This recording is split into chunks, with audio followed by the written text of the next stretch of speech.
బైబిల్లో ఇప్పుడు నేను మీకు ఫేస్బుక్ చూపిస్తాను, బైబిల్లో నేను మీకు ఇప్పుడు వాట్సాప్ చూపిస్తాను. నేను ఇప్పుడు జాగ్రత్తగా వినండి. ఆమేన్, హల్లెలూయా. ఈ యవన కాలంలో ఇవన్నీ మనని ప్రభావితం చేస్తూ ఉంటాయి. ఫర్ ఎగ్జాంపుల్, ఒక హీరోయిన్ చాలా అందంగా కనబడుతుంది. దాని పళ్ళ వరుస ముత్యంలాగా ఉంటాయి, దాని పళ్ళ వరుస ముత్యంలాగా ఉంటాయి. దాని ముక్కు, దాని కళ్ళు, దాని పెదవులు ఎంతో అందంగా కనబడతా ఉంటుంది.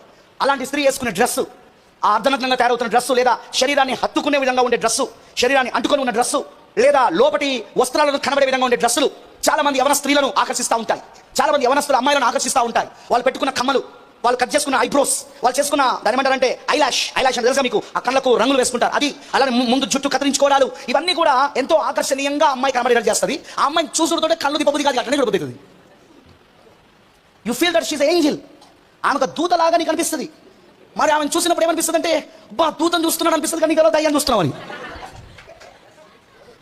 విషయం ఏంటంటే, నీకు తెలియని విషయం ఏంటంటే దయ్యాన్ని చూస్తున్నావు. ఎలానో నేను చెప్తాను, రెడీగా ఉన్నారా?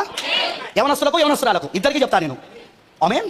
నువ్వు చూస్తున్నది దయ్యాన్ని, కానీ నీకు దూతలా కనపడుతుంది. అది అమ్మాయిలు చూసినప్పుడు అమ్మాయి అట్లనే చూస్తుంటారు, పైన కింద దాకా. అబ్బాయిలు చూసినప్పుడు అబ్బాయిలు కూడా అలానే చూస్తుంటారు. ఇద్దరు చూపులో ఆకర్షించడానికి ఉన్నది ఏంటిది అంటే దయ్యం. ఎందుకంటే అందము మోసకరము, సౌందర్యం వ్యర్థమని ఉంది బైబిల్లో.